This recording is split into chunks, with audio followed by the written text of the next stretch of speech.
dû mettre à l'air ici. Alors, bienvenue.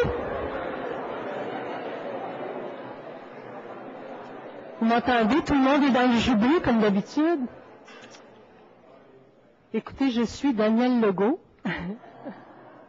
et je fais le travail protocolaire que mon ami Daniel fait habituellement avec beaucoup de brio, alors je vous demande d'être généreux à mon égard. Nous avons le grand plaisir et l'honneur aujourd'hui de marquer une dernière tranche dans ces célébrations du 40e anniversaire de création d'un ministère dédié aux relations internationales. Et M. Paul Gérin-Lajoie nous fait l'honneur et le grand plaisir d'être avec nous aujourd'hui. Et vous vous rappellerez que l'an dernier, au moment de souligner le 40e anniversaire, un des projets consistait à dénommer certains lieux du ministère. Et vous aviez choisi, le personnel du ministère, de dénommer le centre de documentation du ministère, centre de documentation Paul Gérin-Lajoie. Alors, M. Gérin-Lajoie est avec nous aujourd'hui pour inaugurer le nouveau centre de documentation Paul Gérin-Lajoie et souligner ce moment et ce devoir de mémoire, puisque vous savez qu'en même temps, sur Internet, nous lançons le projet de chronologie et de mémoire institutionnelle auquel Michel Brunet, que je vois ici, que je salue, avait beaucoup travaillé. Donc, grâce à la collaboration de partenaires privés, grâce à la collaboration de plusieurs ressources du ministère, nous sommes maintenant en mesure de diffuser sur Internet le début de ce qu'on appelle la mémoire institutionnelle des relations internationales du Québec, par cette chronologie, entre autres, qui retrace année après année les faits marquants, les personnes marquantes qui ont retracé l'histoire du ministère des Relations internationales. Alors, c'est en même temps un hommage à M. Gérin-Lajoie que cette mémoire institutionnelle qui nous permet de continuer l'œuvre dans le temps. Alors, écoutez, je salue les gens du réseau qui sont avec nous aujourd'hui et ceux qui nous verront demain matin parce qu'il est trop tard chez eux. Et sans plus tarder, j'invite la ministre des Relations internationales, Mme Monique Gagnon-Tremblay, à vous adresser la parole. Merci. Bonjour. Alors, M. Paul Gérin-Lajoie, M. Gérin-Lajoie est membre de votre équipe, Monsieur le sous-ministre, Madame la sous-ministre adjointe, et bien sûr qu'il y en a peut-être d'autres aussi, là, qui, surtout, chers employés, aussi bien du siège que du réseau. Le monde a beaucoup changé depuis 40 ans. Et les relations internationales, bien davantage. Elles étaient encore, au début des années 60, affaires de guerre et de paix. Leur gestion était un domaine réservé des grands États. Et à coup de précédent, et après sa participation à 2 guerres mondiales, le gouvernement du Canada avait enfin réussi à acquérir la maîtrise des siennes. Mais déjà, les germes d'une évolution rapide étaient semés. Encore fallait-il l'apercevoir. Et vous avez su, M. Gérin-Lajoie, saisir le présent pour mieux appréhender l'avenir.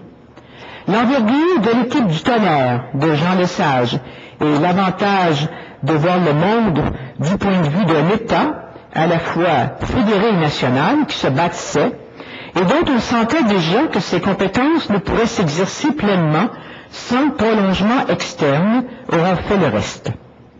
La vision que vous avez exprimée était si juste qu'elle sous-tend aujourd'hui l'action du gouvernement dans l'ensemble de ses relations internationales.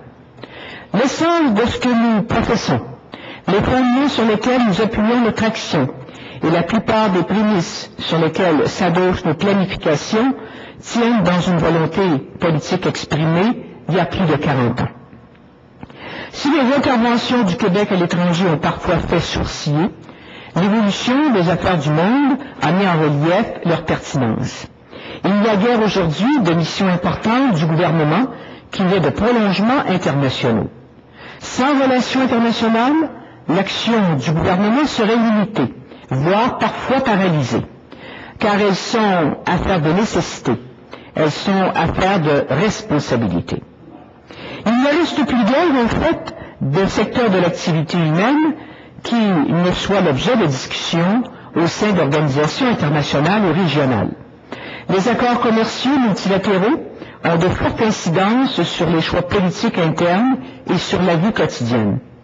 Plus que jamais, l'intersection des responsabilités à caractère local et des défis de nature internationale pousse les États fédérés à prendre part à cette nouvelle gouvernance mondiale, sous peine de voir compromis l'exercice de leurs responsabilités. Sur ce plan, le Québec a été à l'avant-garde. Il a été sur la foi d'engagements internationaux. Sans relations internationales, l'action du gouvernement serait limitée, voire parfois paralysée, car elles sont affaires de nécessité, elles sont affaires de responsabilité. Il ne reste plus guère, en fait, de secteur de l'activité humaine qui ne soit l'objet de discussions au sein d'organisations internationales ou régionales. Les accords commerciaux multilatéraux ont de fortes incidences sur les choix politiques internes et sur la vie quotidienne.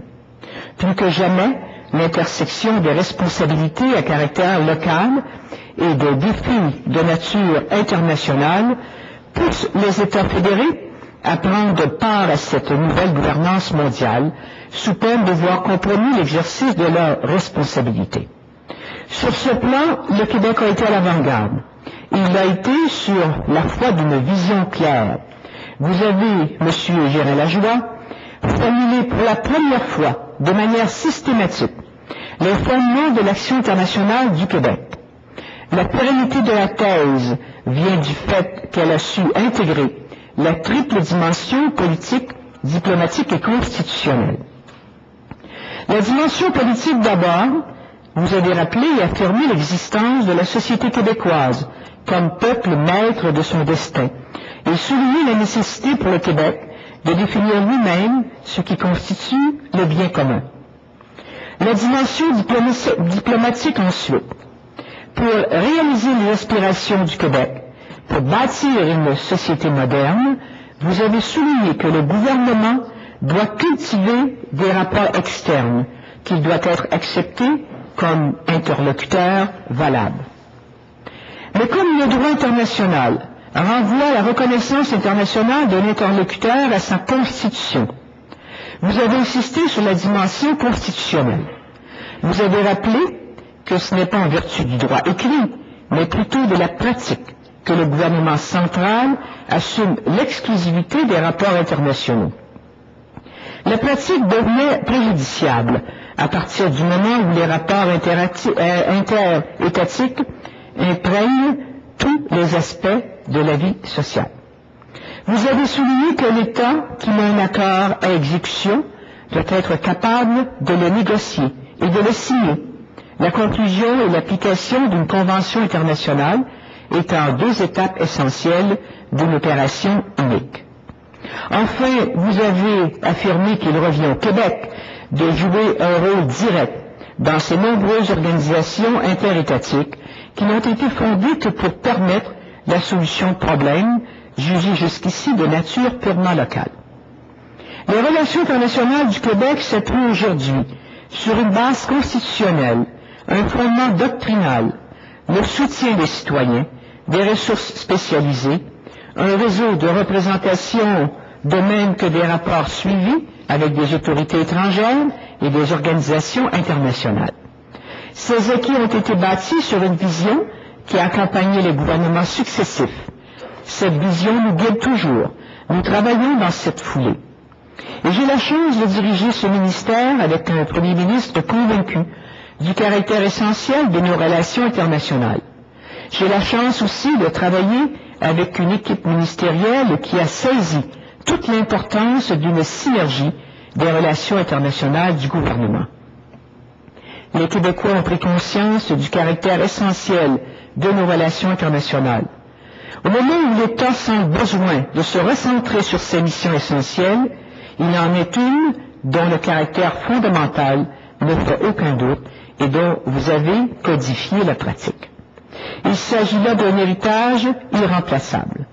À ce titre, mais aussi à bien d'autres, vous êtes déjà, M. Gérin Lajoie, taillé une place de choix dans l'histoire du Québec.